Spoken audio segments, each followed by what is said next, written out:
2,000 కోట్ల రూపాయల కలెక్షన్స్పై ప్రభాస్ కన్నుపడిందా? అందులో భాగంగానే సలార్ ప్రీ బుకింగ్ ఆ రకంగానే జరుగుతుందా అంటే అవునని సమాధానం ఇస్తున్నారు కొంతమంది సినీ విశ్లేషకులు. ఇక ఇదే అంశానికి సంబంధించి మనతో మాట్లాడేందుకు ప్రముఖ సినీ విశ్లేషకులు అప్పాజీ గారు మనతో ఉన్నారు. సార్తో మాట్లాడదాం. సార్ నమస్తే అండి. నమస్తే కృష్ణ. సార్, ప్రభాస్ కన్ను 2,000 కోట్ల రూపాయల కలెక్షన్ల మీద పడిందా? అందులో భాగంగానే సలార్ ప్రీ బుకింగ్స్ కూడా అద్దిరిపోయాయా అంటే ఏం చెప్తారు సార్? ఈ బుకింగ్స్ అయితే చాలా బాగున్నాయనే చెప్పాలి. అంటే ఇప్పుడున్న ట్రెండ్ బట్టి 1000 కోట్లు 1,500 కోట్లు అనేది సర్వసామాన్యం అయిపోయింది. ఒకప్పుడు ఒక సినిమా ఈవెన్ తెలుగులో కాదు బాలీవుడ్లో కూడా 100 కోట్లు కలెక్ట్ చేస్తే చాలా గొప్ప విషయంలాగా ఉండేది. 100 crores క్లబ్ అనేవాళ్ళు. ఆ తర్వాత 100 నుంచి 200 కోట్లకి వెళ్ళింది, 200 నుంచి 300 కోట్లు. ఇప్పుడు 500 కోట్లు 600 కోట్లు అంటే జస్ట్ లైక్ దట్ అలవోకగా సాధించేస్తున్నాయి. ఇప్పుడు సన్నీ డియోల్ ఇంచుమించు 67 ఆ ఏజ్లో అతను మొన్న గద్దర్ 2 అనే ఒక సినిమా చేస్తే అది 500 కోట్ల పై చిలుకు కలెక్ట్ చేసింది. ఒక సీనియర్ హీరో ఇంకా సన్నీ డియోల్కి మళ్ళీ ఇంత స్టార్డమ్ వస్తుందని ఎవరు ఊహించుండరు. అటువంటి సినిమా 500 కోట్ల పై కలెక్ట్ చేసింది. అలాగే గత 0 తర్వాత షారూఖ్ ఖాన్ చేసిన సినిమాలు అవి పెద్దగా ఆడలేదు, అన్ని డిసప్పాయింట్ చేసిన సినిమాలు ఎక్కువ ఉన్నాయి అతనికి. అటువంటిది ఫస్ట్ సినిమా ఈ పఠాన్ తోటి 500 కోట్లు కలెక్ట్ చేశాడు. నెక్స్ట్ జవాన్ తోటి 600 కోట్ల పైన. అంటే ఇవి ఓన్లీ మన డొమెస్టిక్ కలెక్షన్స్. ఇంటర్నేషనల్ కలెక్షన్స్ కూడా కలిపితే ప్రపంచవ్యాప్తంగా కలెక్షన్లు కూడా జోడిస్తే ఇవి 500 అన్నవి 1000, 600 అన్నవి 1200 అలా ఉంటాయి. కాబట్టి ఇప్పుడున్న పరిస్థితుల్లో ఇప్పుడు సాదాసీదా సినిమా ఒక జవాన్ లాంటి సినిమా ప్రపంచవ్యాప్తంగా 1000 కోట్లు కలెక్ట్ చేసినప్పుడు ఇంత క్రేజ్ ఉండి ఇప్పుడు ప్రభాస్ పాన్ ఇండియా కాదు పాన్ వరల్డ్ స్టార్ అయిపోయాడు. తర్వాత KGF 1, 2 తర్వాత ప్రశాంత్ నీల్ డైరెక్షన్లో వస్తున్న సినిమా కాబట్టి ఇది ఏమాత్రం బాగుంది అంటే ఈజీగా 1,500 నుంచి 2,000 కోట్లు కలెక్ట్ చేయడానికి అవకాశాలు పుష్కలంగా ఉన్నాయని చెప్పవచ్చు మనం. ఓకే. అంటే అందులోనూ ఈ మధ్యకాలంలో మనం ఇటు తెలుగులో కానీ అటు బాలీవుడ్లో కానీ దేశవ్యాప్తంగా ఈ యాక్షన్ సినిమాలకి ఎక్కువ ఆదరణ లభిస్తుంది. ఇప్పుడు మనం చెప్పుకున్నాం గద్దర్ కానీ జవాన్ కానీ పఠాన్ కానీ ఇవన్నీ కూడా యాక్షన్ సినిమాలు. అంతకుముందు బాలీవుడ్లో కూడా పెద్ద హిట్ అయిన పుష్ప సినిమా కానీ ఇవన్నీ action out and out action entertainers. ఇది సలార్ సినిమా చూస్తే ఇంకా దానికి డబుల్ మాస్ సినిమా. ఇప్పుడు ఇంతకుముందు దీనికి ముందు వచ్చినటువంటి ప్రభాస్ సినిమాలు 3 కూడా డిసప్పాయింట్ చేశాయి. అందులో సాహో ఒకటే యాక్షన్ ఎంటర్టైనర్, రాధేశ్యాము ఏదో ఒక ఫీల్ గుడ్ లవ్ ఎంటర్టైనర్ లాగా చేశారు. ప్రభాస్ చేయకూడని సినిమా అది చేశాడు. అలాగే ఆదిపురుష్ కూడా ఏదో కొంత వార్ సీక్వెన్స్ అవి ఉన్నా కూడా అవి మరీ అంత బీభత్సమైనటువంటి మాస్ ఎలిమెంట్స్ ఉన్నటువంటి సినిమా కాదు. ఆ సినిమాలే ఇప్పుడు సాహో సినిమా ఫ్లాప్ అంటే కూడా అది 300 కోట్ల పైన కలెక్ట్ చేసింది. రాధేశ్యామ్ కూడా ఏం లేదు డిజాస్టర్ అంటే కూడా 200 కోట్లు కలెక్ట్ చేసింది. అలాగే ఆదిపురుష్.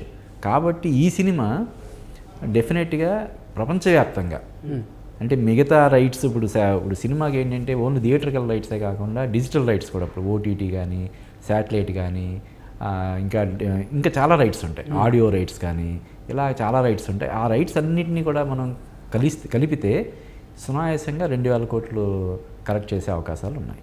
ఓకే. సో బాక్స్ ఆఫీస్ని షేక్ చేసే అవకాశం ఉందండి? అవకాశాలు పుష్కలంగా ఉన్నాయి.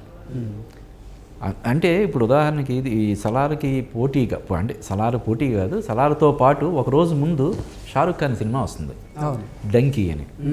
అది కూడా షారూఖ్ ఖాన్ 2 బ్లాక్ బస్టర్స్ తర్వాత జవాన్ పఠాన్ 2 బ్లాక్ బస్టర్స్ తర్వాత వస్తున్న సినిమా డంకీ అంటే కూడా సలార్కి ఎక్కువ క్రేజ్ ఉంది. దాన్ని బట్టి మనకు అర్థమవుతుంది. ఎందుకంటే ఈ క్రేజ్ డంకీ తీస్తున్నటువంటి డైరెక్టర్ కూడా మంచి పేరు ఉంది గతంలో, అసలు అద్భుతమైన చిత్రాలు. అతనికి ఇప్పుడు ఫెయిల్యూర్ లేదు. అంటే రాజకుమార్ హిరానీ డైరెక్టర్.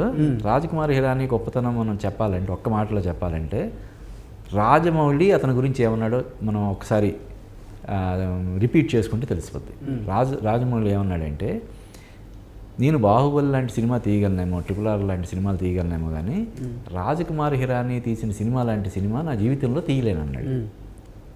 ఇంకా అంతకు మించిన సర్టిఫికేట్ ఏముంటుంది? రాజమౌళి లాంటి వాడు రాజకుమార్ హిరానీ తీసే సినిమాలు లాంటి సినిమాలు తీయడం నా వల్ల కాదు అంటే దాన్ని బట్టి అతని గొప్పతనం అర్థమవుద్ది కదా. అటువంటి రాజకుమార్ హిరానీ ఫస్ట్ టైము షారుఖ్ ఖాన్తో తీస్తున్న సినిమా అంటే ఏ రేంజ్లో క్రేజ్ ఉంటుంది.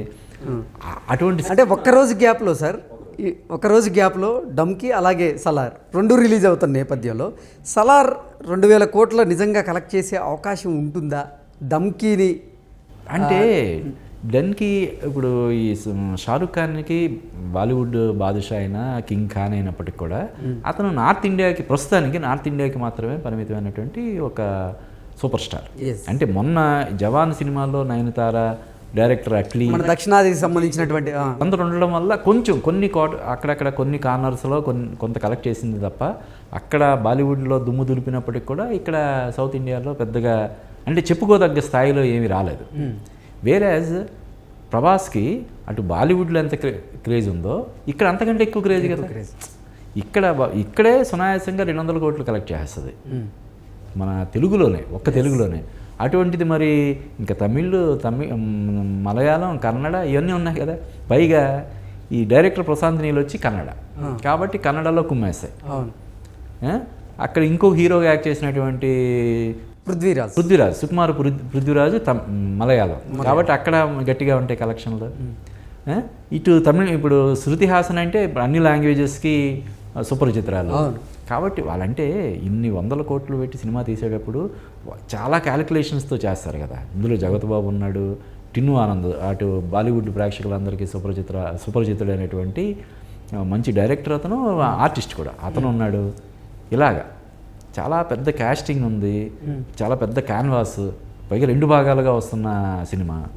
మొదటి భాగం బాగుండకుండా రెండో భాగం అసలు చూడరు కదా ఎవరు. ఇప్పుడు బ్రహ్మాస్త్ర సినిమా రణబీర్ కపూర్ది పార్ట్ 1 పార్ట్ 2 అన్నారు. పార్ట్ 2 ఇప్పటి వరకు ఏంటి పరిస్థితి?